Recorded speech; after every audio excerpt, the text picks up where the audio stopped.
allons recommander ce moment. Ta parole nous dit que tout ce qui respire loue l'Éternel. Voilà, nous voulons te louer ce matin. Nous voulons te recommander ce programme entre tes mains.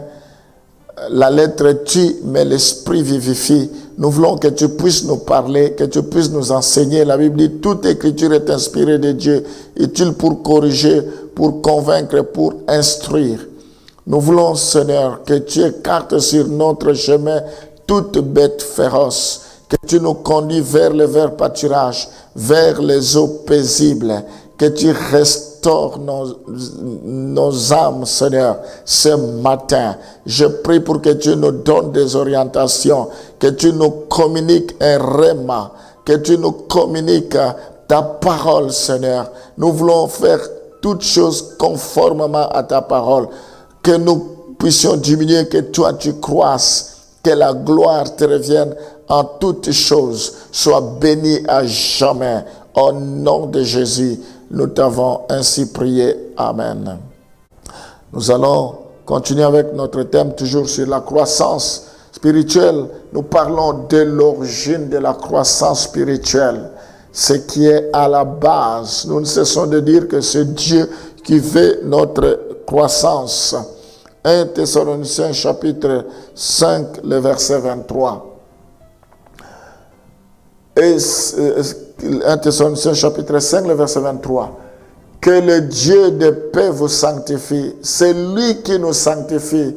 Que le Dieu de paix vous sanctifie lui-même, tout entier.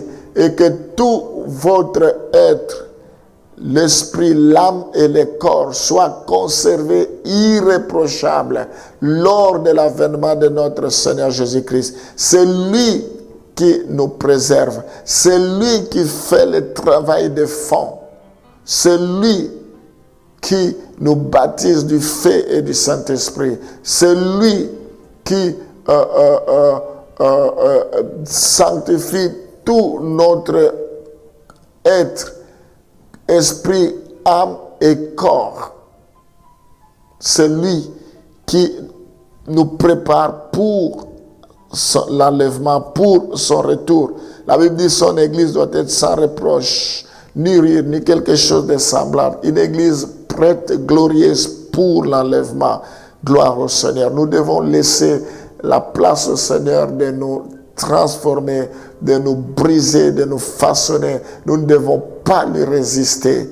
Il n'y a pas un autre nom qui a été donné au ciel, sur la terre et sous la terre, auquel les gens doivent être sauvés à part le nom de Jésus. Voilà ce qu'il fait dans notre vie. Il n'y a pas d'intermédiaire entre l'homme et entre les hommes et Dieu, à savoir Jésus-Christ. Gloire au Seigneur. Alléluia. Seigneur, nous comprenons que c'est toi qui es la terre de notre vie, c'est toi qui es au centre de notre vie. Nous voulons te laisser la première place. Nous voulons nous humilier devant ton trône de grâce. La Bible dit, tout genou fléchira devant toi, toute langue confessera que tu es le Seigneur des Seigneurs. Nous voulons confesser, Seigneur, sans toi, notre vie n'a pas de sens. C'est toi qui donnes le sens à notre vie. Tu es mort sur la croix pour nous. Il n'y a personne qui est mort sur la croix pour nous. Oh Seigneur, avant toi, il n'y avait pas d'autre Dieu. Après toi, il n'y en aura pas. Tu es l'unique et le véritable et le seul. Voilà pourquoi nous te bénissons, Seigneur.